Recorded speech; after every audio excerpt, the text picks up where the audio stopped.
versículos del 38 al 43. Amén. Como Dios ungió con el Espíritu Santo y con poder a Jesús de Nazaret, y como éste anduvo haciendo bienes y sanando a todos los oprimidos por el diablo, porque Dios estaba con él. Y nosotros somos testigos de todas las cosas que Jesús hizo en la tierra de Judea y en Jerusalén, a quien mataron colgándole en un madero. A este levantó Dios al tercer día e hizo que se manifestase, no a todo el pueblo, sino a los testigos que Dios había ordenado de antemano, a nosotros que comimos y bebimos con él después de que resucitó de los muertos, y nos mandó que predicásemos al pueblo y testificásemos que él es el que Dios ha puesto por juez de vivos y muertos. De este dan testimonio todos los profetas, que todos los que en él creyeren recibirán perdón de pecados por su nombre. Padre Santo, en el nombre de Jesús, hoy declaro que mi vida es libre de la maldición, de la pobreza, de la escasez, de la sordera y de la ceguera espiritual, porque yo creo en el sacrificio que hizo mi Señor Jesucristo por mí. En la cruz padeció para que yo no me fuera al infierno, pero sí me fuera a la mano derecha de mi Padre que está en los cielos. Te doy gracias por cada día alumbrar mi entendimiento y darme la revelación del Señor Jesucristo en mi vida. Te doy gracias por darme siempre tu presencia, tu luz y tu verdad. Te damos gracias en el nombre del Señor Jesucristo. Amén. Gracias, Señor, porque da testimonio tu palabra de que el Señor Jesucristo murió, padeció y al tercer día resucitó. Él es el que ha de venir y el que estamos esperando, Señor Jesucristo. Eres tú quien esperamos pronto. Amén. Los invito a que vamos al libro de Isaías, capítulo 55. Isaías 55, y vamos a leer versículos 8, 9. Mientras lo buscan, vamos a contextualizar a Benjamín y Emiliano que nos están acompañando hoy, porque él hace una pregunta que para él es muy válida y me parece importantísimo que podamos hacerla, resolvérsela. Si bien no la hizo para todos, él la expresó y eso es lo que hay en su mente. Y él preguntó: ¿y dónde están los tapabocas? y es lógico, es lógico, ¿ok? Está muy bien. Le preguntó: ¿dónde están los tapabocas? Bueno, Benjamín y Emiliano, para que ustedes tengan un contexto, la razón por la que en este momento no estamos nosotros usando tapabocas es porque, como cuando uno va a los restaurantes, en los restaurantes uno se quita el tapaboca para poder comer, ¿cierto? En este momento venimos a comer. Vamos a comer primero palabra de Dios, que es la que vamos a escuchar, y luego vamos a comernos unas cositas. Esa es la razón por la que no ves a las personas con los tapabocas, ¿ok? Para que quedes tranquilo o ustedes queden tranquilos, ¿ok? ¿Te parece ya? Bueno. Entonces, estamos en Isaías 55, versículo 8 y 9. Dice así: porque mis pensamientos no son vuestros pensamientos, ni vuestros caminos mis caminos, dijo Jehová. Como son más altos los cielos que la tierra, así son mis caminos, más altos que vuestros caminos, y mis pensamientos más que vuestros pensamientos. Y si nos quedáramos con la literalidad, que hay que aplicarla en el momento de la lectura de la palabra, pero si nos quedáramos estrictamente con este versículo, casi que quedamos en una postura de validez, de incertidumbre, porque si Dios está tan alto y tan alto y tan alto, y su manera de pensar es tan sublime, y lo es, pues ¿en qué pedacito quedamos nosotros? O sea, ¿cómo nos podemos siquiera acercar? ¿Cómo podemos siquiera pensar que podemos pensar como Él?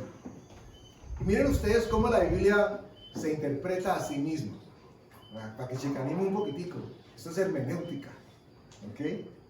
¿Quién sabe qué significa eso? No mentira, sí. Es la interpretación de la palabra. La palabra de Dios se interpreta a sí misma. Ese es el principio de la hermenéutica. Y la menciono porque ustedes recordarán que Jesús en algún momento dijo, el reino de los cielos se ha acercado.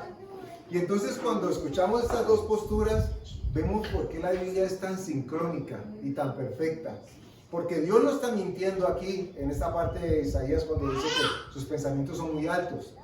Pero Jesús tampoco. Y lo que Jesús está diciendo es lo que era alto e imposible e inalcanzable para el ser humano, a través de Jesús lo ha hecho alcanzable para nosotros. Es muy importante que eso lo tengamos en cuenta. Porque repito, dice, mis pensamientos no son sus pensamientos. Y dice, no, pues claro, ¿quién va a pensar como Dios? ¿Quién va a saber lo que Dios piensa? ¿Y quién va a poder interpretar la manera como Dios piensa? Y por supuesto no lo podemos hacer. A no ser, y creo que nos compete a todos y cada uno de los que estamos aquí, que seamos hijos de Dios. Que el Espíritu Santo de Dios more en nuestros corazones y tenga autoridad sobre lo que haya en nuestras mentes.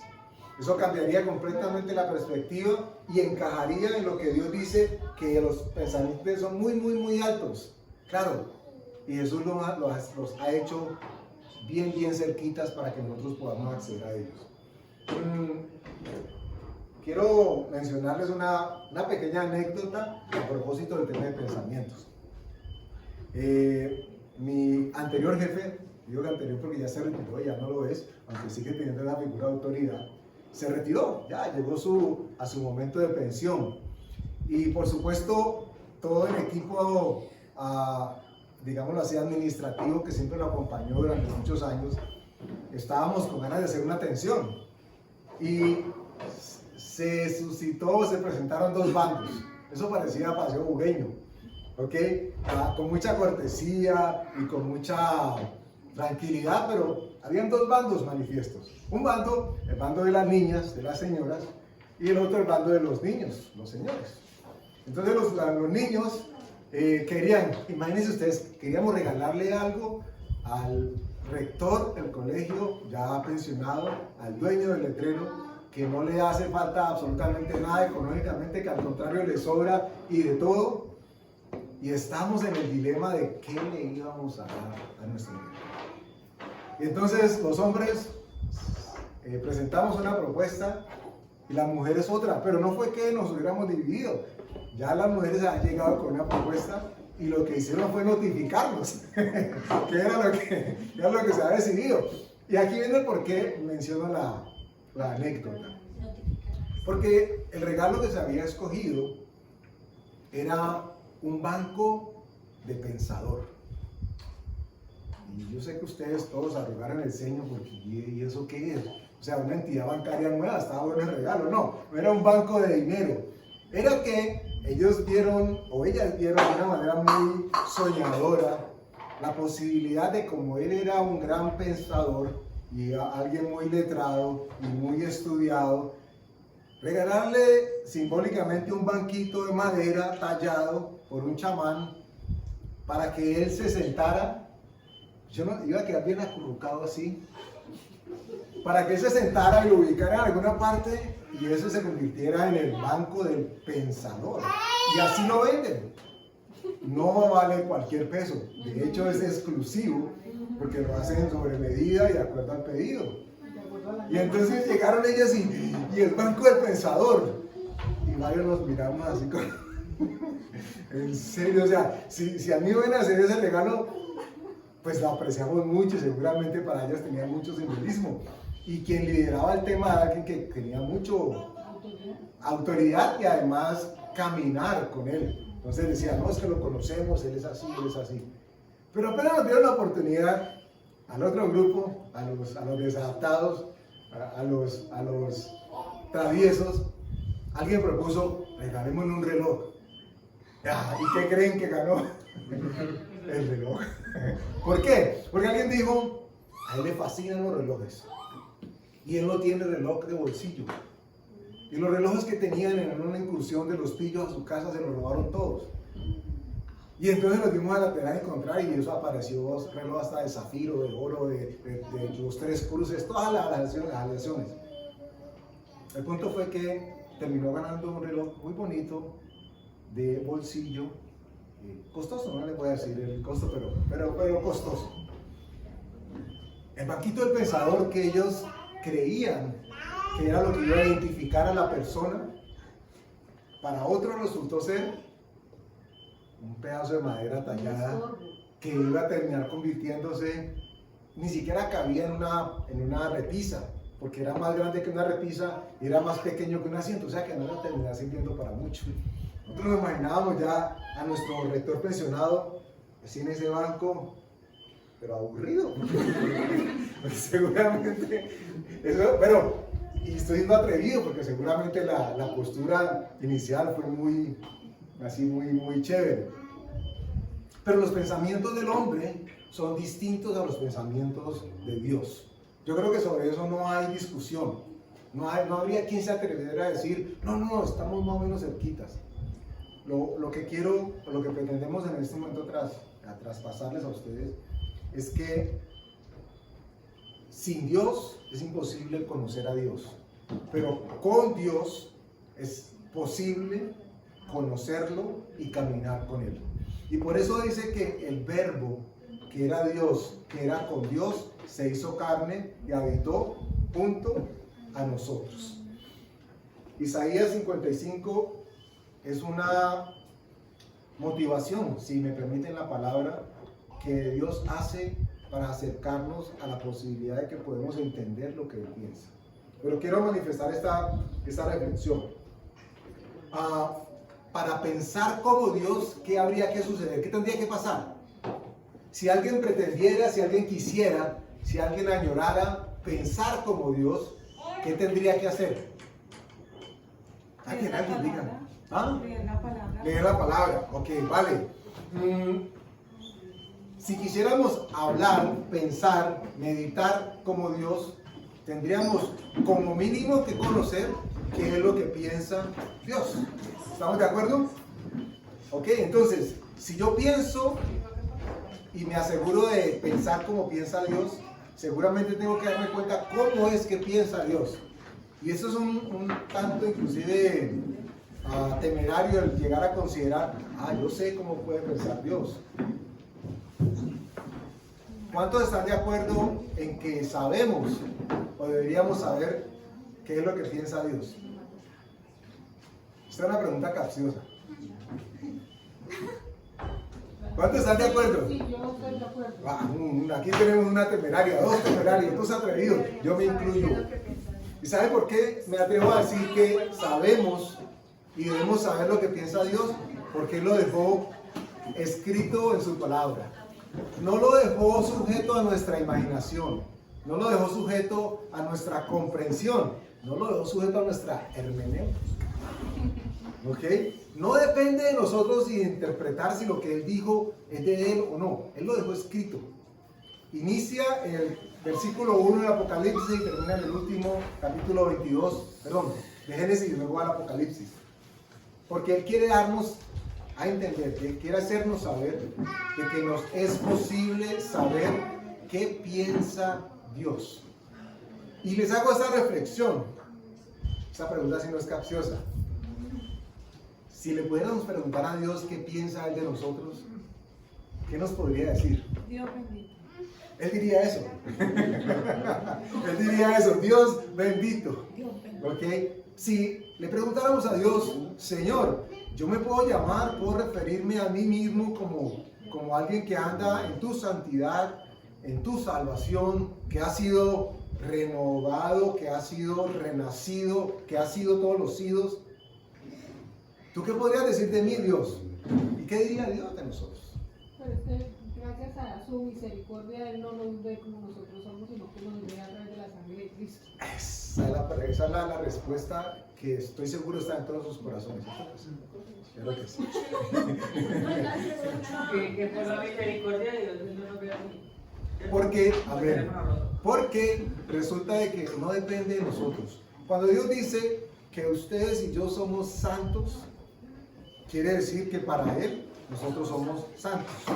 Cuando Él dice de ustedes y de nosotros que somos salvos, quiere decir que ustedes y nosotros somos salvos. O vamos a entrar a decir, Dios, yo creo que eso tendrías que replantearlo. Porque es que mira, yo conozco a fulano o a fulana y de santidad, poquito. ¿Y qué podría decir Dios? ¿De qué santidad estamos hablando, Andrés? Es que esta persona hace o no hace, deja de hacer o no deja de hacer. Y Dios diría, no es lo que deje de hacer, no es lo que vaya a hacer, es lo que Jesús ha hecho. Y cuando nosotros entendemos esto, empezamos a comprender por poquito qué es lo que pasa en la mente de Dios y por qué la dejó escrita para que nosotros no tuviésemos razón ni lugar a equivocarnos. Cuando Jesús, vamos a Marcos capítulo 4, versículo 36, Evangelio de Marcos capítulo 4, versículo 36.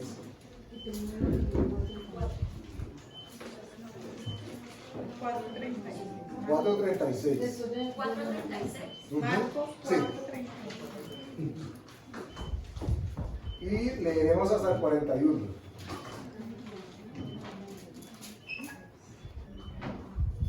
Amén. Amén. 36 al 41. Dice así. Y despidiendo a la multitud, le tomaron como estaba en la barca. Y había también con él otras barcas. Pero se levantó una gran tempestad de viento y echaba las olas en la barca de tal manera que ya se anegaba. Y él estaba en la popa durmiendo sobre un cabezal. Y le despertaron y le dijeron, Maestro, ¿no tienes cuidado que perecemos? De esto ya hemos hablado en otros momentos. Primera pausa. Jesús estaba durmiendo. Literalmente estaba durmiendo. Y los discípulos estaban todos ansiosos, estaban temerosos por lo que sucedía en la barca, por la tempestad que había. Y era lógico que estuvieran asustados, era lógico que estuvieran con miedo. Lógico desde la perspectiva del ser humano. Pero ¿por qué Jesús estaba tan contento? Bueno, tan tranquilo.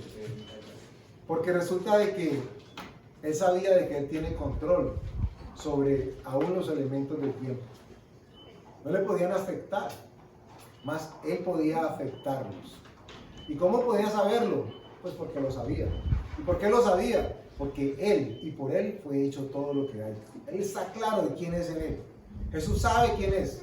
Jesús no se dejó modificar su manera de pensar cuando el diablo le dijo, si eres hijo de Dios, haz esto y yo te creo.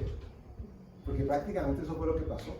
Satanás dijo, mira, yo te voy a creer si te tiras. O yo te voy a creer si conviertes las piedras en pan. O yo te voy a creer si dejas de hacer esto. O te voy a creer, como nos ha pasado seguramente a nosotros. Yo creo que usted es cristiano cuando usted empieza a hacer esto y esto y esto. Resulta que no es en ese momento que nos convertimos en cristianos. Es cuando Jesús viene a morar en nuestros corazones.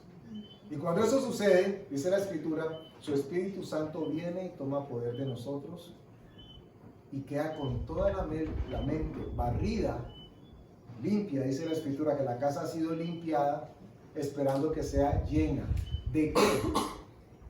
No de lo que dice telenovelas y no lo que dice vanidades, pero lo que dice su preciosa palabra. Esta es la mente de Dios vaciada aquí. A algunos tal vez le cuesta entenderlo o aceptarlo, pero es un hecho que no se puede negar. Cada letra, cada tilde, cada palabra se ha cumplido y no indica nada de que se vaya a dejar de cumplir. Al contrario, se acelera cada vez más su cumplimiento. Quedamos en el 38. Y él estaba en la popa durmiendo sobre un cabezal y le despertaron y le dijeron, Maestro, ¿no tienes cuidado que perecemos? Y levantándose, reprendió al viento y dijo al mar, calla, enmudece. Y cesó el viento y se hizo grande bonanza. Y les dijo, ¿por qué estáis así amedrentados? ¿No tenéis fe? Entonces temieron con gran temor y se decían el uno al otro: ¿quién es este que aún el viento y el mar le obedecen? Y viene la primera pregunta, a mi entender, trascendental. Jesús se preguntó, o ellos preguntaban de Jesús: ¿quién es este? Y esa pregunta, yo no sé si ustedes se la han hecho, pero deberíamos hacerla. ¿Quién es Jesús para mí? Porque la respuesta va a determinar qué es lo que yo pienso de Jesús, o qué es lo que yo pienso de Dios, o qué tanto del pensamiento de Dios está en mi cabeza y está afectando para bien mi cuerpo y toda mi manera de pensar. Ellos dijeron: ¿quién es este? Así que así, en caleñol pacífico: ¿este quién es? Así, ¿este quién es? Porque estaba haciendo cosas que para ellos no tenían lógica. Y nada de lo que Dios plantee en muchísimos casos va a tener lógica para el ser humano. Pero para nosotros hay convicción de que si Él lo dijo, Él lo hace. Si Él lo hace, lo cumple. Y si lo cumple, nosotros podemos tener seguridad de que podemos y debemos tener confianza en Él. Los pensamientos de Dios están ¿en dónde entonces? ¿Cierto que no están en las estrellas, no están en la galaxia más lejana o más cercana? Están en su palabra. ¿Cómo nos damos cuenta de los pensamientos de Dios? Sacamos la Biblia y hacemos así, como si fuera la bola de cristal, y Dios, ¿qué me quieres decir? Y abro la Biblia al azar y digo: uy, yo tengo una conversación fluidísima con Dios. Yo digo aquí y Él me habla. O quedo con la comprensión y con la claridad de que absolutamente todo lo que está escrito aquí, y no soy yo el que debe seleccionar lo que quiero o no quiero leer. Porque mi pregunta tendría que ser: Dios, ¿qué es lo que me quieres enseñar? ¿Qué me quieres transmitir? Y entonces yo ya de pronto dejaría la costumbre de cerrar los ojos, meter el dedito para ver en dónde quedó la hoja, y eso es lo que Dios me habla. Y si lo hace, gloria a Dios, Dios me va a hablar de todas maneras.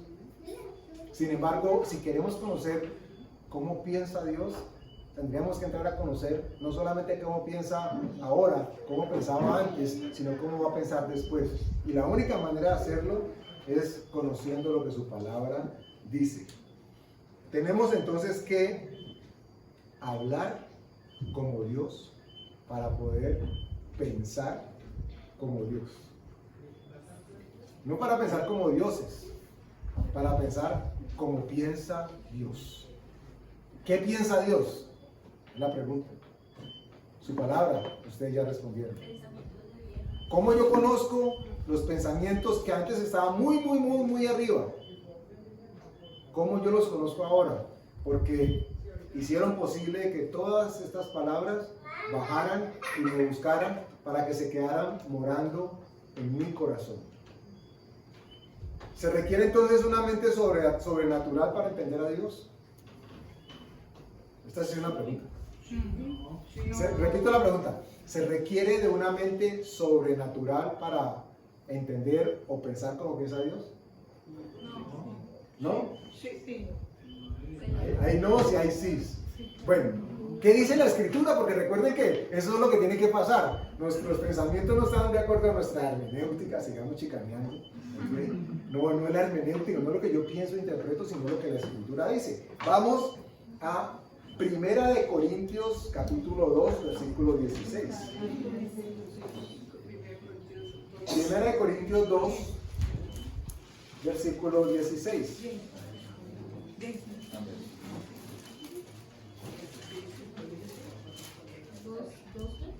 Primera de Corintios 2, 16.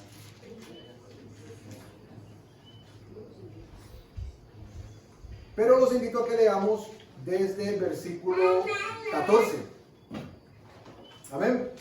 Dice así: pero el hombre natural no percibe las cosas que son del Espíritu de Dios, porque para él son locura, y no las puede entender, porque se han de discernir espiritualmente. Ojo, esto nos da claridad frente a qué es, en el esquema de Dios, lo sobrenatural y lo natural.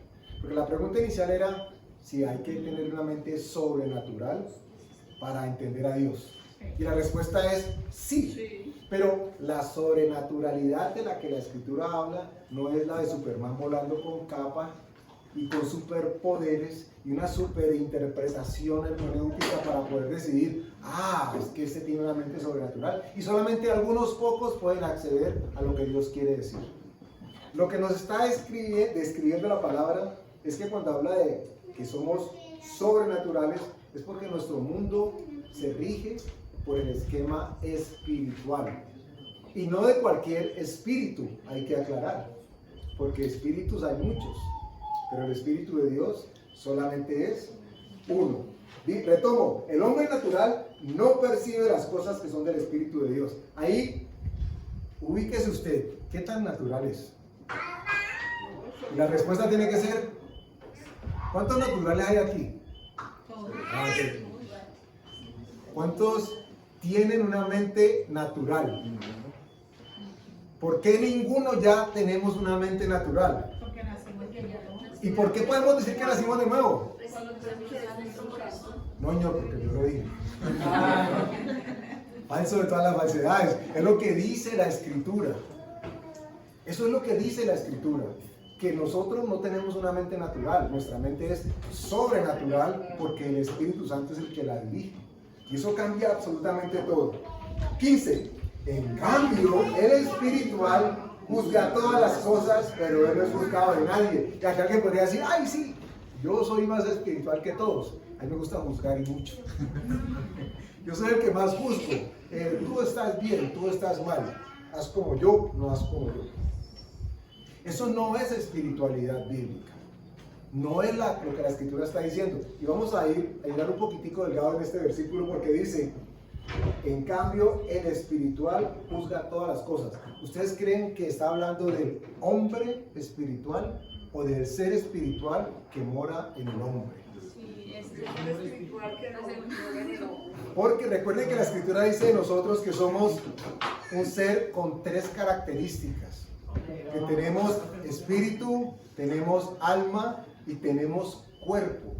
Dentro de ese esquema de esas 3 figuras, ¿quién es el espiritual? Espíritu. ¿Y quién es el que no es juzgado? No, para que lo pongan así, entonces tenemos aquí el cuerpo físicamente hablando, el alma, los sentimientos y las emociones, y aquí está la parte espiritual. Y entonces el espíritu dice al alma, estás haciendo pataleta. Y le dice al cuerpo, tienes que someterte.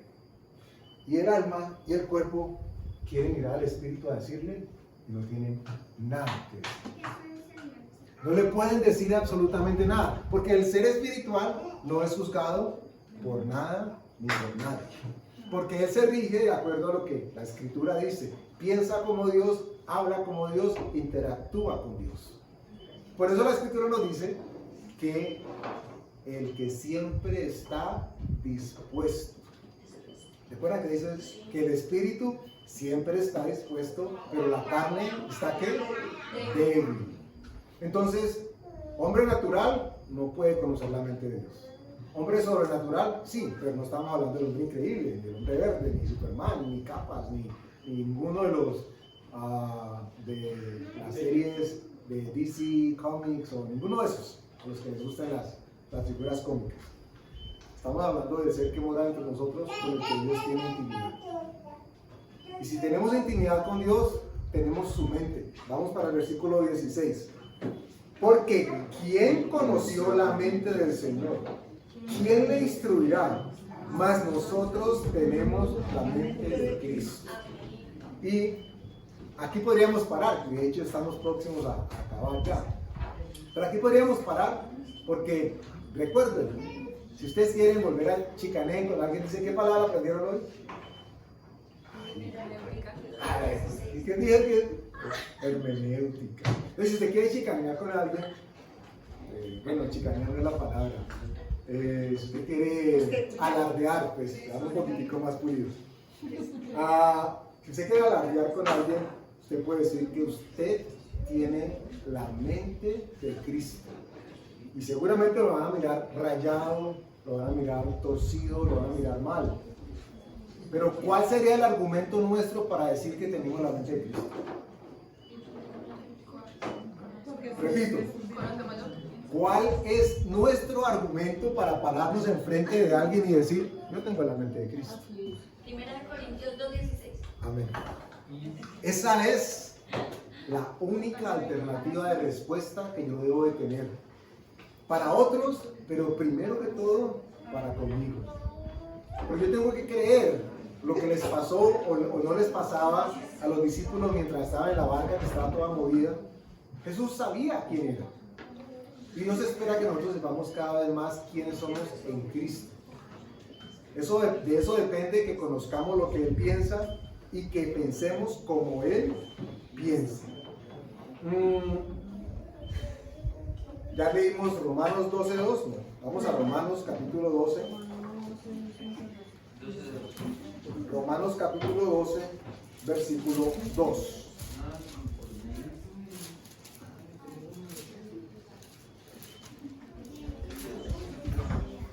Amén. Romanos 12:2. Bueno, desde el 1 damos. Así que, hermanos, os ruego por la misericordia de Dios que presentéis vuestros cuerpos en sacrificio vivo, santo, agradable a Dios, que es vuestro culto racional. No os conforméis a este siglo, sino transformaos por medio de la renovación de vuestro entendimiento, para que comprobéis cuál sea la buena voluntad de Dios, agradable y perfecta. Esta es la ecuación perfecta para saber qué entender de Dios y qué va a producir ese entendimiento en nosotros. Dice que no nos conformemos, sino que nos transformemos. Iba a decir algo que es inapropiado, no. No os conforméis a este siglo, sino transformaos por medio de la renovación. ¿De qué? Ay, yo sí quiero renovar casa. Yo quiero cambiar de carro. Entonces ahora estoy renovado. ¿La renovación de qué? De mi entendimiento. Es decir, que tengo que dejar de entender. La figura del banco del pensador ya no debe aplicar en mi vida. Ayer me regalaron un libro, uno de esos obsequios que hacen las editoriales para cepillar a todo el que trabaja con ellos. Y el libro era un libro de pensamiento positivo y liderazgo y un poco de cosas atractivas a los ojos de la mente natural. Pero que cuando uno ha conocido siquiera un poquitico de lo que Dios dice y espera de nosotros en su palabra, se da cuenta uno que ese libro no es sino papel. Y aún este sería papel si yo no lo aplico en mi vida. Porque la escritura dice que la letra ¿qué?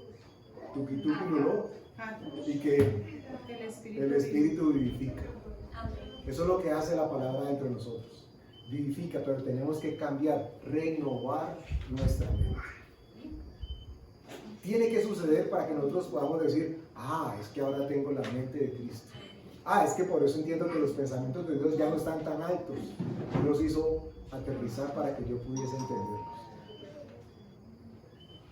Venimos de un año complejo para la visión de algunos o de muchos, pero una gran bendición para nosotros. Una bendición que no nos alcanzamos a imaginar. El hecho de que estemos aquí es una bendición que muchos desearían poderla estar viviendo. Entonces, si nosotros seguimos pensando como piensa Dios, vamos a poder estar como estaba Jesús en esa barca, tranquilos, inclusive durmiendo. No se vaya a dormir, que si se duerme el primero en las empanadas. No sé, hay buñuelos, pero no se duerma ahora. Pero al respecto de lo que sucede en su vida, descanse en lo que el Señor ha prometido. Descanse en que su palabra sigue teniendo poder. Descanse en que Él tiene cuidado y control de todos y cada uno de los aspectos de su vida. Creo que podemos, en este momento de nuestras vidas, dar fe de que es así. Hoy nos vamos a reunir para hacer el famoso compartir. Bueno, no sé si es famoso, pero sí es rico. No sé cuánto más se den cuenta de que aquí lo hacemos, pero lo vamos a hacer.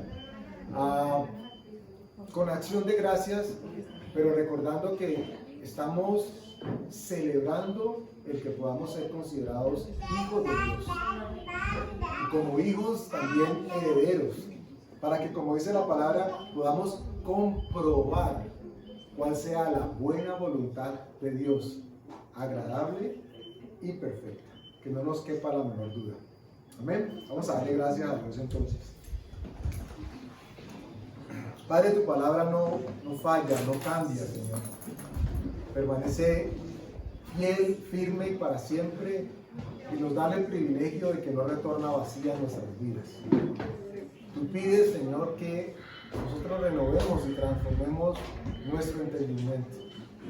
¿Y cómo lo podríamos hacer si permaneciéramos todavía en nuestra mente natural, Señor? Gracias por tu Espíritu Santo que mora dentro de nosotros y que ha hecho lo que era imposible, hacer que pensáramos como tú piensas, Señor, para que podamos hablar como tú hablas y como consecuencia hagamos lo que tú quieres que hagamos. Te damos gracias por todas las bendiciones con que nos has bendecido en todo este glorioso y bendito 2020, Señor. Te damos gracias porque en medio de todo sigues transformando nuestras mentes, Señor. En el nombre de Jesús. Amén.